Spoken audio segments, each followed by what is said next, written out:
नमस्कार दोस्तों, welcome to career education में आप सभी का स्वागत है। दोस्तों आज हम लोग लूसेंट बुक का फिजिक्स में आपको क्वेश्चन 148 से लेकर 190 तक प्रश्न हम लोग इस वीडियो में देखेंगे। बिल्कुल दोस्तों, आप सही सुने, लूसेंट बुक का फिजिक्स में आपको क्वेश्चन 148 से लेकर 190 तक प्रश्न हम लोग इस वीडियो में देखेंगे। तो आप वीडियो को पूरा देखिए, आपके लिए एक एक सवाल इम्पोर्टेंट हैं। दोस्तों आप कोई भी एग्जाम्स की तैयारी कर रहे हो, उस एग्जाम्स में आपको इस वीडियो से सवाल देखने को मिलेगा। ओके दोस्तों, इससे पहले आपको 3 वीडियो करा दिया गया है, तो अगर अभी तक आप उस वीडियो को नहीं देखे हैं तो प्लीज़ जाकर वो भी वीडियो देख लीजिए।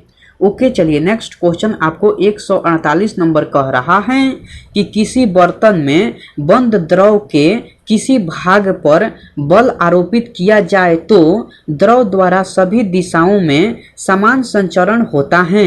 यह कौन सा नियम कहलाता है? तो यह आपको पास्कल का नियम कहलाता है। यह कौन सा नियम कहलाता है दोस्तों? तो यह आपको पास्कल का नियम कहलाता है। ओके चलिए, नेक्स्ट क्वेश्चन 149 नंबर कह रहा है कि हाइड्रोलिक लिफ्ट, हाइड्रोलिक प्रेस और हाइड्रोलिक ब्रेक किस नियम पर आधारित यंत्र हैं? तो आपको पास्कल का नियम पर आधारित यंत्र हैं। किस पर आधारित यंत्र हैं दोस्तों? तो आपको पास्कल का नियम पर आधारित यंत्र हैं। ओके चलिए, नेक्स्ट क्वेश्चन देख लेते हैं। नेक्स्ट क्वेश्चन 150 नंबर कह रहा है कि गर्म करने पर जिस पदार्थों का आयतन बढ़ता है, दाब बढ़ाने पर उसका गलनांक जो है वो आपको क्या प्रभाव पड़ता है? उसके गलनांक पर क्या प्रभाव पड़ता है? तो उसके गलनांक जो है वो आपको बढ़ जाता है। मैं यह क्वेश्चन फिर से रिपीट कर दे रहा हूँ। क्वेश्चन कह रहा है कि गर्म करने पर जिन पदार्थों का आयतन बढ़ता है, दाब बढ़ाने पर उसका गलनांक पर क्या प्रभाव पड़ता है? तो उसका गलनांक जो है वो आपको बढ़ जाता है। ओके चलिए, नेक्स्ट क्वेश्चन देख लेते हैं। नेक्स्ट क्वेश्चन 151 नंबर कह रहा है कि गर्म करने पर जिन पदार्थों का आयतन घटता है, दाब बढ़ाने पर उसका गलनांक पर क्या प्रभाव पड़ता है? तो उसका गलनांक जो है वो आपको कम हो जाता है। क्या प्रभाव पड़ता है दोस्तों? तो आपको कम हो जाता है। ओके चलिए, नेक्स्ट क्वेश्चन आपको 152 नंबर कह रहा है कि सभी द्रवों का गलनांक दाब बढ़ाने पर क्या होता है? सभी द्रवों का गलनांक दाब बढ़ाने पर क्या होता है? तो आपको बढ़ जाता है। क्या होता है दोस्तों? तो आपको बढ़ जाता है। ओके चलिए, नेक्स्ट क्वेश्चन देख लेते हैं। नेक्स्ट क्वेश्चन आपको 153 नंबर कह रहा है कि वायुमंडलीय दाब का एसआई मात्रक क्या होता है? वायुमंडलीय दाब का एसआई मात्रक क्या होता है? तो आपको बार होता है। क्या होता है दोस्तों? तो आपको बार होता है। ओके चलिए, नेक्स्ट क्वेश्चन 154 नंबर कह रहा है कि एक बार बराबर होता है। एक बार किसके बराबर होता है? तो आपको 10 के पावर 5 न्यूटन पर मीटर स्क्वायर के बराबर होता है। एक बार बराबर होता है तो 10 के पावर 5 न्यूटन पर मीटर स्क्वायर के बराबर होता है। ओके चलिए, नेक्स्ट क्वेश्चन 155 नंबर कह रहा है कि पृथ्वी की सतह से ऊपर जाने पर वायुमंडलीय दाब पर क्या प्रभाव होता है? पृथ्वी की सतह से ऊपर जाने पर वायुमंडलीय दाब पर क्या प्रभाव होता है? तो आपको कम हो जाता है। पृथ्वी की सतह से ऊपर जाने पर वायुमंडलीय दाब जो है वो आपको कम हो जाता है। ओके चलिए, नेक्स्ट क्वेश्चन आपको 156 नंबर कह रहा है कि पहाड़ों पर खाना बनाने में कठिनाई क्यों होती है? पहाड़ों पर खाना बनाने में कठिनाई क्यों होती है? क्योंकि वायुमंडलीय दाब कम होने के कारण कठिनाई होती है। पहाड़ों पर खाना बनाने में कठिनाई क्यों होती है? क्योंकि वायुमंडलीय दाब कम होने के कारण कठिनाई होती है। ओके चलिए, नेक्स्ट क्वेश्चन देख लेते हैं। नेक्स्ट क्वेश्चन 157 नंबर कह रहा है कि वायुमंडलीय दाब को किससे मापा जाता है? वायुमंडलीय दाब को किससे मापा जाता है? तो आपको बैरोमीटर से मापा जाता है। वायुमंडलीय दाब को किससे मापा जाता है? तो आपको बैरोमीटर से मापा जाता है। ओके चलिए, नेक्स्ट क्वेश्चन देख लेते हैं। नेक्स्ट क्वेश्चन 158 नंबर कह रहा है कि बैरोमीटर का पदयांक जब एकाएक नीचे गिरता है संभावना होती है, तो संभावना होती है आंधी तूफान की। मैं यह क्वेश्चन फिर से रिपीट कर दे रहा हूँ। क्वेश्चन कह रहा है कि बैरोमीटर का पदयांक जब एकाएक नीचे गिरता है तो संभावना होती है, तो आपको संभावना होती है आंधी तूफान की संभावना होती है। ओके, चलिए नेक्स्ट क्वेश्चन देख लेते हैं। नेक्स्ट क्वेश्चन 159 नंबर कह रहा है कि जब बैरोमीटर का पदयांक धीरे धीरे नीचे गिरता है तो किस चीज़ की संभावना होती है? तो वर्षा होने की संभावना होती है। किस चीज़ की संभावना होती है? तो आपको वर्षा होने की संभावना होती है। ओके, चलिए नेक्स्ट क्वेश्चन 160 नंबर कह रहा है कि जब बैरोमीटर का पदयांक धीरे धीरे ऊपर चढ़ता है तो संभावना होती है, तो संभावना दिन साफ रहने की होती है। तो किस चीज़ की संभावना होती है दोस्तों? तो दिन साफ रहने की संभावना होती है। ओके, चलिए नेक्स्ट क्वेश्चन 161 नंबर कह रहा है कि 1 सेंटीमीटर पारा दाब बराबर होता है। 1 सेंटीमीटर पारा दाब बराबर होता है तो 1.33 गुने 10 के पावर 3 पास्कल के बराबर होता है। 1 सेंटीमीटर पारा दाब बराबर होता है तो 1.33 गुने 10 के पावर 3 पास्कल के बराबर होता है। ओके, चलिए नेक्स्ट क्वेश्चन देख लेते हैं। दोस्तों, मैं उम्मीद करता हूं कि क्वेश्चन आपको अच्छे से समझ में आ रहा है। दोस्तों, अगर आपको वीडियो पसंद आती है तो इस वीडियो को लाइक कर दीजिए और कमेंट करके बताइए कि वीडियो आपको कैसे लगी। दोस्तों, अभी तक आप इस चैनल को सब्सक्राइब नहीं किए हैं तो प्लीज़ इस चैनल को सब्सक्राइब कर लीजिए और बेल आइकन को भी प्रेस कर दीजिए। ओके दोस्तों, चलिए नेक्स्ट क्वेश्चन देख लेते हैं। नेक्स्ट क्वेश्चन आपको 162 नंबर कह रहा है कि प्रति 1000 फुट ऊपर जाने पर वायु का दाब पारा स्तंभ का कितना कम हो जाता है? प्रति 1000 फुट ऊपर जाने पर वायु का दाब पारा स्तंभ का कितना कम हो जाता है? तो आपको 1 इंच कम हो जाता है या 2.54 सेंटीमीटर कम हो जाता है। ओके, चलिए नेक्स्ट क्वेश्चन 163 नंबर कह रहा है कि सापेक्षिक आर्द्रता किससे मापी जाती है? सापेक्षिक आर्द्रता किससे मापी जाती है? तो आपको हाइग्रोमीटर से मापी जाती है। सापेक्षिक आर्द्रता किससे मापी जाती है? तो आपको हाइग्रोमीटर से मापी जाती है। ओके, चलिए नेक्स्ट क्वेश्चन 164 नंबर कह रहा है कि दलदल में फंसे व्यक्ति को लेट जाने की सलाह क्यों दी जाती है? दलदल में फंसे व्यक्ति को लेट जाने की सलाह क्यों दी जाती है? क्योंकि क्षेत्रफल अधिक होने पर दाब कम हो जाता है।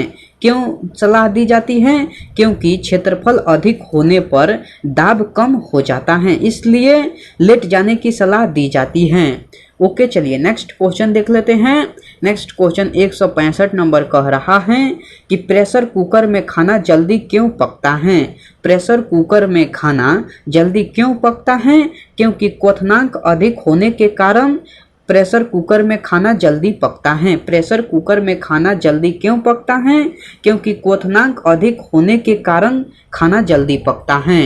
ओके, चलिए नेक्स्ट क्वेश्चन देख लेते हैं। नेक्स्ट क्वेश्चन 166 नंबर कह रहा है कि दूध का घनत्व किस उपकरण से मापा जाता है? दूध का घनत्व किस उपकरण से मापा जाता है? तो आपको लैक्टोमीटर से मापा जाता है। ओके, चलिए नेक्स्ट क्वेश्चन 167 नंबर कह रहा है कि सर्वप्रथम वायुमंडलीय दाब की गणना किसने की? सर्वप्रथम वायुमंडलीय दाब की गणना किसने की? तो वान न्यूरिक ने की। किसने की दोस्तों? तो वान न्यूरिक ने की। ओके, चलिए नेक्स्ट क्वेश्चन देख लेते हैं। नेक्स्ट क्वेश्चन 168 नंबर कह रहा है कि निर्वात पंप की खोज किसने की? निर्वात पंप की खोज किसने की दोस्तों? तो जॉन म्यूरिक ने की। किसने की दोस्तों? तो जॉन म्यूरिक ने की। ओके, चलिए नेक्स्ट क्वेश्चन देख लेते हैं। नेक्स्ट क्वेश्चन 169 नंबर कह रहा है कि एक गोताखोर जल के अंदर क्या उपयोग करता है? एक गोताखोर जल के अंदर क्या उपयोग करता है? तो ऑक्सीजन और हीलियम का मिश्रण उपयोग करता है। एक गोताखोर जल के अंदर क्या उपयोग करता है? तो ऑक्सीजन और हीलियम का मिश्रण उपयोग करता है। ओके, चलिए नेक्स्ट क्वेश्चन 170 नंबर कह रहा है कि m द्रव्यमान का पिंड v वेग से r त्रिज्या के वृत्तीय पथ पर चलता है तो अभिकेंद्रीय बल क्या होगा। तो उसका अभिकेंद्रीय बल जो है वो आपको mv² बटा r होगा। क्या होगा दोस्तों, तो mv² बटा r होगा। ओके, चलिए नेक्स्ट क्वेश्चन देख लेते हैं। नेक्स्ट क्वेश्चन आपको 171 नंबर कह रहा है कि द्रव का वह गुण जिसके कारण कोई वस्तु पर ऊपर की ओर एक बल लगता है इसे क्या कहते हैं। तो इसे आपको उत्प्लावन बल कहते हैं। इसे क्या कहते हैं दोस्तों, तो इसे आपको उत्प्लावन बल कहते हैं। ओके, चलिए नेक्स्ट क्वेश्चन आपको 172 नंबर कह रहा है कि जब किसी वस्तु को किसी द्रव में अंशतः या पूर्णतः डुबोई जाती है तो वस्तु के भार में आभासी कमी आ जाती है। यह कमी वस्तु द्वारा विस्थापित द्रव के भार के बराबर होती है। यह सिद्धांत किसने दिया, तो यह सिद्धांत आपको आर्किमिडीज ने दिया। यह सिद्धांत किसने दिया दोस्तों, तो यह सिद्धांत आपको आर्किमिडीज ने दिया। ओके, चलिए नेक्स्ट क्वेश्चन 173 नंबर कह रहा है कि उत्प्लावन बल किस पर निर्भर करता है। उत्प्लावक बल किस पर निर्भर करता है, तो पिंड के आयतन एवं द्रव के घनत्व पर निर्भर करता है। उत्प्लावक बल किस पर निर्भर करता है, तो पिंड के आयतन एवं द्रव के घनत्व पर निर्भर करता है। ओके, चलिए नेक्स्ट क्वेश्चन 174 नंबर कह रहा है कि उत्प्लावक बल का मान किस पर निर्भर नहीं करता है। उत्प्लावक बल का मान किस पर निर्भर नहीं करता है, तो वस्तु की प्राकृतिक एवं भार पर निर्भर नहीं करता है। उत्प्लावक बल का मान किस पर निर्भर नहीं करता है, तो वस्तु की प्राकृतिक एवं भार पर निर्भर नहीं करता है। ओके, चलिए नेक्स्ट क्वेश्चन देख लेते हैं।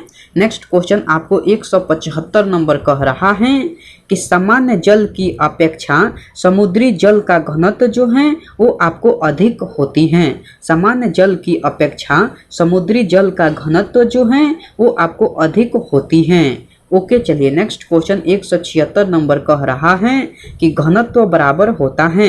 तो घनत्व जो है वो आपको द्रव्यमान बटा आयतन के बराबर होता है। घनत्व जो है वो आपको द्रव्यमान बटा आयतन के बराबर होता है। ओके, चलिए नेक्स्ट क्वेश्चन आपको 177 नंबर कह रहा है कि घनत्व का एसआई मात्रक क्या होता है।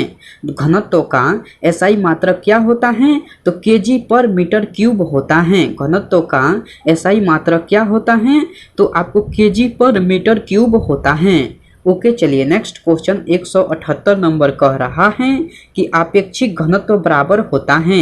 आपेक्षिक घनत्व किसके बराबर होता है, तो आपको वस्तु का घनत्व बटा 4 डिग्री सेल्सियस पर पानी का घनत्व के बराबर होता है। आपेक्षिक घनत्व जो है वो आपको बराबर होता है, तो वस्तु का घनत्व बटा 4 डिग्री सेल्सियस पर पानी का घनत्व के बराबर होता है। ओके, चलिए नेक्स्ट क्वेश्चन देख लेते हैं। नेक्स्ट क्वेश्चन 179 नंबर कह रहा है कि आपेक्षिक घनत्व को किससे मापा जाता है। आपेक्षिक घनत्व को किससे मापा जाता है, तो आपको हाइग्रोमीटर से मापा जाता है। आपेक्षिक घनत्व को किससे मापा जाता है, तो आपको हाइड्रोमीटर से मापा जाता है। ओके, चलिए नेक्स्ट क्वेश्चन 180 नंबर कह रहा है कि यदि वस्तु का घनत्व द्रव के घनत्व से कम हो तो वह उस द्रव में तैरती हैं। मैं यह क्वेश्चन फिर से रिपीट कर दे रहा हूँ। क्वेश्चन कह रहा है यदि वस्तु का घनत्व द्रव के घनत्व से कम हो तो वह उस द्रव में तैरती हैं। ओके, चलिए नेक्स्ट क्वेश्चन देख लेते हैं। नेक्स्ट क्वेश्चन 181 नंबर कह रहा है कि शुद्ध जल का घनत्व क्या होता है। शुद्ध जल का घनत्व क्या होता है दोस्तों, तो 1 ग्राम पर सेंटीमीटर क्यूब होता है या 10⁻³ kg पर मीटर क्यूब होता है। मैं यह क्वेश्चन फिर से रिपीट कर दे रहा हूँ। क्वेश्चन कह रहा है कि शुद्ध जल का घनत्व क्या होता है, तो 1 ग्राम पर सेंटीमीटर क्यूब होता है या 10⁻³ kg पर मीटर क्यूब होता है। ओके, चलिए नेक्स्ट क्वेश्चन देख लेते हैं। नेक्स्ट क्वेश्चन 182 नंबर कह रहा है कि बर्फ का घनत्व कितना होता है। तो बर्फ का घनत्व जो है वो आपको 0.9 ग्राम पर सेंटीमीटर क्यूब होता है। ओके, चलिए नेक्स्ट क्वेश्चन 183 नंबर कह रहा है कि जब बर्फ पानी पर तैरता है तो आयतन का कितना भाग पानी के ऊपर रहता है। जब बर्फ पानी पर तैरता है तो आयतन का कितना भाग पानी के ऊपर रहता है, तो 1/10 भाग पानी के ऊपर रहता है। कितना भाग पानी के ऊपर रहता है दोस्तों, तो 1/10 भाग। ओके, चलिए नेक्स्ट क्वेश्चन 184 नंबर कह रहा है कि दूध की शुद्धता किससे मापी जाती है। दूध की शुद्धता किससे मापी जाती है, तो आपको लैक्टोमीटर से मापी जाती है। दूध की शुद्धता जो है वो आपको किससे मापी जाती है, तो लैक्टोमीटर से मापी जाती है। ओके, चलिए नेक्स्ट क्वेश्चन 185 नंबर कह रहा है कि किसी बर्तन में भरे जल पर तैरते हुए बर्फ के पिघलने से जल का तल जो है वो आपको अपरिवर्तित रहता है। मैं यह क्वेश्चन फिर से रिपीट कर दे रहा हूँ।